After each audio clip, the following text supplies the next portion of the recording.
If you've got a bad boss, somebody who wants to believe that they're in power but genuinely are not, look around the table. Watch for who everybody else is copying.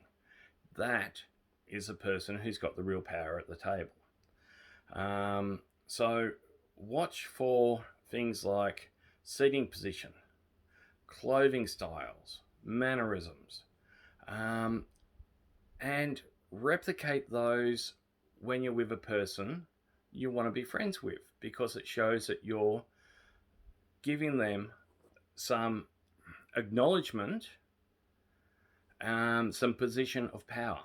Now, at some stage, they will do the same back to you. So, the best way to sort of explain that is if you're at a party and a person's got their left foot forward, then stand there with your left foot forward. If you're seated and they're turned facing you, turn and face them. Don't do it as if you're a mirror. You don't want to sort of make it look like you're poking fun at them. You want to do it subtly, so subconsciously they pick up on it. Eventually they'll start to actually mimic you, which is great, because that means that they are now seeing you as their equal, and therefore you're both following each other's leads. Best way to do that in a pub is when you've got a drink in front of you and you share, what do you call it, the person you're sitting there with, when they take a drink, you take that drink. And do that several times. Then leave it for a few minutes and take a drink yourself without them being the first one to do it. And if they take a drink as well, then they're pretty well in your friendship zone. They're starting to see you as a person they can be friends with, which is fantastic. So it's about reading body language in a way that compliments them and at the same time compliments you. So it's about finding that way. We all know that if a lady ends up shows her earlobe with her wrist facing out, supposedly that means that they are interested you in a relationship. This is not quite going to those fine details. This is about just end up being sufficiently reflective of them that they actually acknowledge that you're making the effort. Don't mock them, as I said beforehand. Don't mock them. It's you've all seen it when somebody ends up, especially when it's a kid, they're learning the ability to mimic. So whatever you do, they do. So if you touch your chin, they'll touch their chin. You scratch or rub your eye, they rub their eye. Pull on the earlobe, they pull on the earlobe. This is them learning how to mimic. You've got to go that next stage forward and do it in a way that it becomes subconscious. Communication is, well, lots of arguments here, but they often say 93% is non-verbal, I think, from memory. So when you really think about that, that has to be about what you actually do in your person that actually gives a clear perception to the other person. That we all get told to smile more. Smiling shows affection and can relate to others. A few years ago, there was an interesting article about smiling with your teeth open, because it was actually perceived by some peoples in some countries as a sign of aggression, a little bit like a snarl. And people that were especially going there as missionaries and people like that were wondering why they got beaten up and chopped up and eaten, because they were obviously the aggressor and were obviously there to actually start a fight. So cultural awareness, by all means, smile. But yeah, it's sort of be you.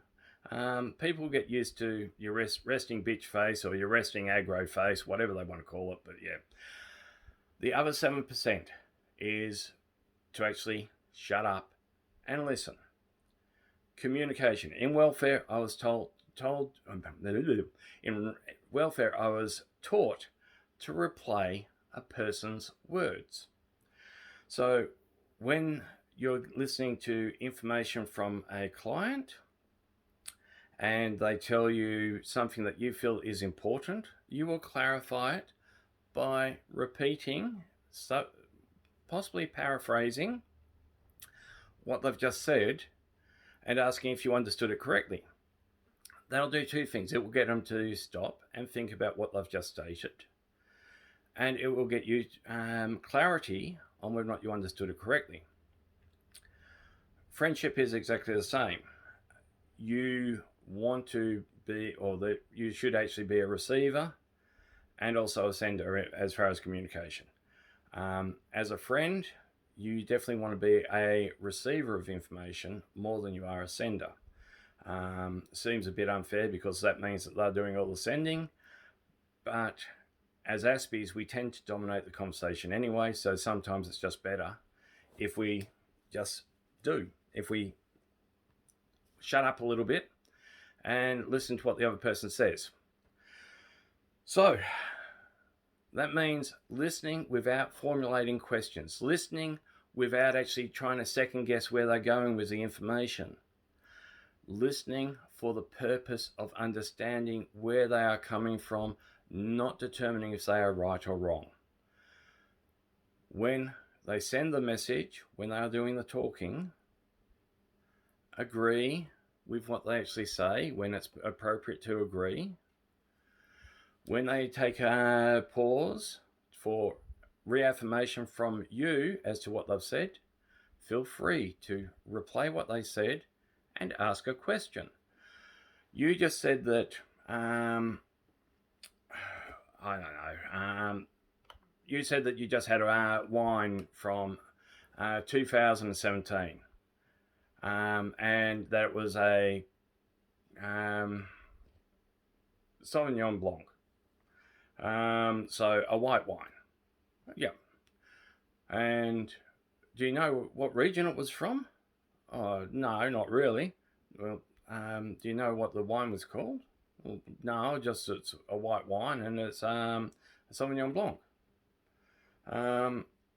So it's no good giving them a lecture about wine types and styles. They're not interested.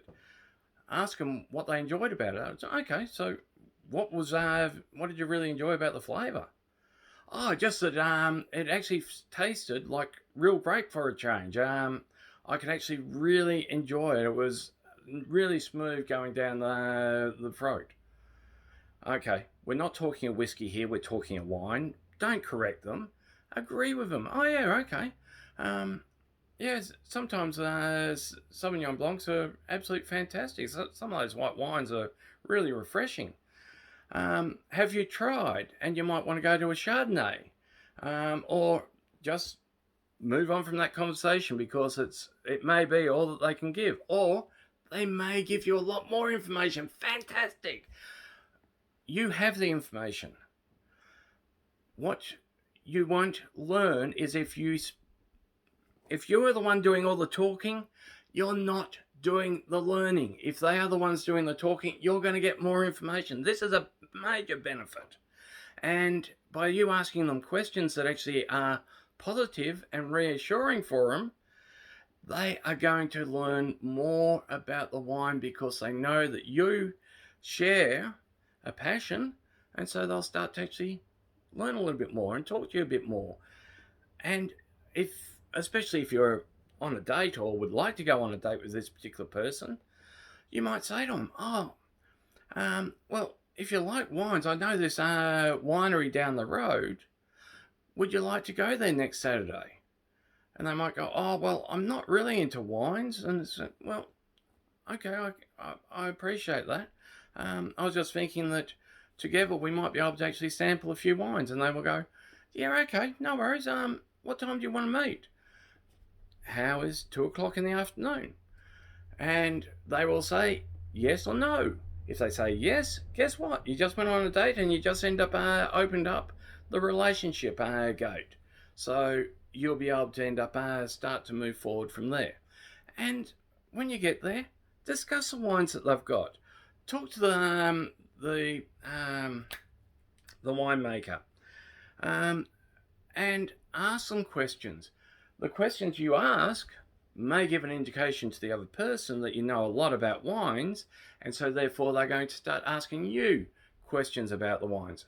Answer those questions in a way that is short, succinct, but at the same time shows a bit of friendliness and a bit of personality. And that way, they might turn around and say, "Oh, well, I enjoyed today. Would you like to do it again?"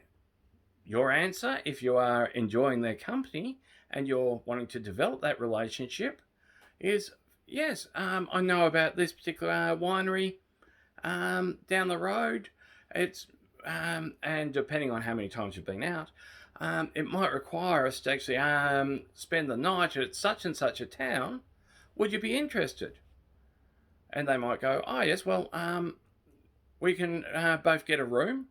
Okay, that's a gate that just got closed, but at the same time, they might turn around and say, "Oh, I'd like that.